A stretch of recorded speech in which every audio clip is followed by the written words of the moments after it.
സുരേഷ് ഗോപിയെ വേട്ടയാടൽ UDF-ഉം LDF-ഉം അവസാനിപ്പിക്കുന്നില്ല.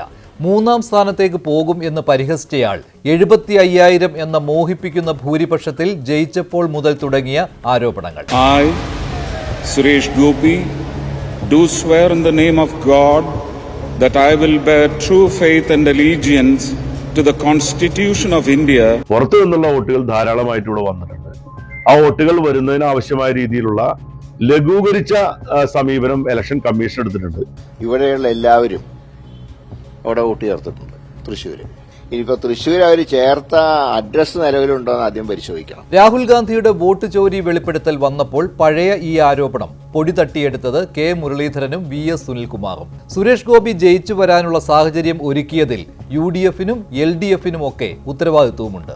എന്നിട്ടാണ് ഇപ്പോൾ മറ്റ് മണ്ഡലങ്ങളിലുള്ളവർ തൃശൂരിൽ വോട്ട് ചെയ്ത് ജയിപ്പിച്ചതെന്ന ന്യായം ഉന്നയിച്ച് സുരേഷ് ഗോപി രാജിവെക്കണമെന്ന് പറയുന്നത്.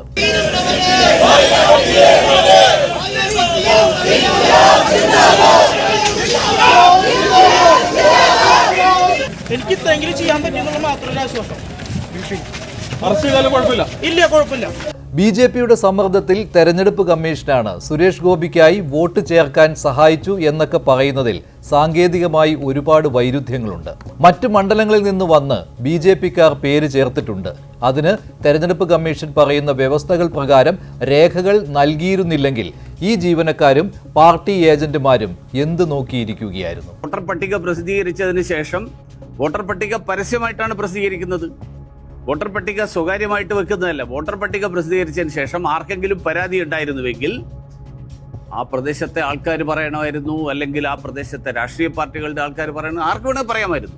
2029 ഉണ്ടാവും, 2034 സുരേഷ് ഗോപി ഇവിടെ തന്നെ ഉണ്ടാവും. ഇനിയും വോട്ട് ചേർക്കും, ഇനിയും ജയിക്കും. കൂറുനാലികൾ ഓലിയിടുക, നെറ്റിപ്പട്ടം കെട്ടിയ ഗജവീരൻ ഇവിടെ തന്നെ ഉണ്ടാവും.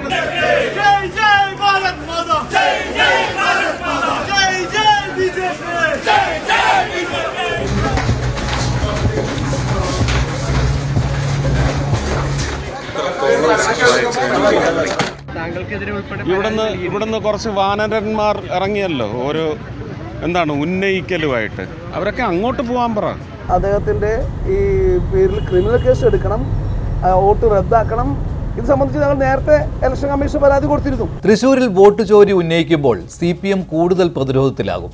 കോൺഗ്രസ് തന്നെ നേരത്തെ CPM-നെതിരെ ഉന്നയിച്ച വ്യാജ വോട്ടുകൾ ഇപ്പോൾ ചർച്ചയാക്കുന്നത് കാണുമ്പോൾ തന്നെ ഇത് മനസ്സിലാകും. ഇതെല്ലാം ബൂമറാങ് പോലെ CPM-നെതിരെ വന്നു തുടങ്ങിയിട്ടുണ്ട്.